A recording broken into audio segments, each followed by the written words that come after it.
بہت ساری مخلوقات قیمتی چیزیں اللہ پاک نے پیدا فرمائی،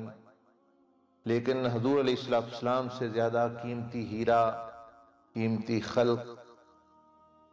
اس لیے کہ جبریل علیہ السلام نے فرمایا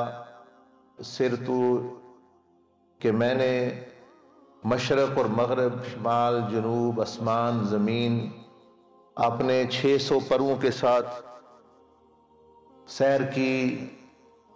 اور اتنا سفر کیا کہ بجلی کی رفتار سے کی طرح میرا سفر ہے، میری پرواز ہے، اور میں نے اتنے جہاں دیکھے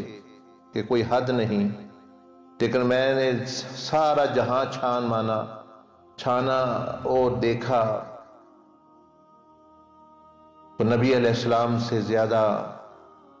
صورت میں، سیرت میں اچھی مخلوق، احسن مخلوق مجھے نظر نہ آئی۔ تو واقعتاً جبریل تو جبریل ہے، سیدنا جبریل علیہ السلام بہت بڑے اللہ پاک کے فرشتے ہیں، مخلوق ہے، سردار ہیں، صرف فرشتے ہی نہیں وہ رسول بھی ہیں،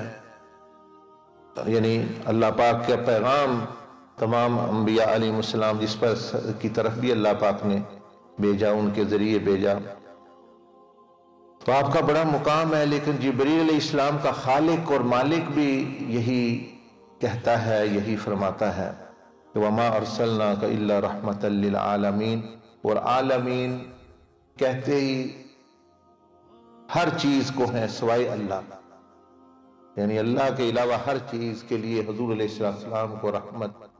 بنا کر بھیجا گیا۔ ہم تو انسان ہیں، ہم تو تھوڑا سا جانتے ہیں، لیکن آپ فرشتوں کے لیے بھی رحمت ہیں۔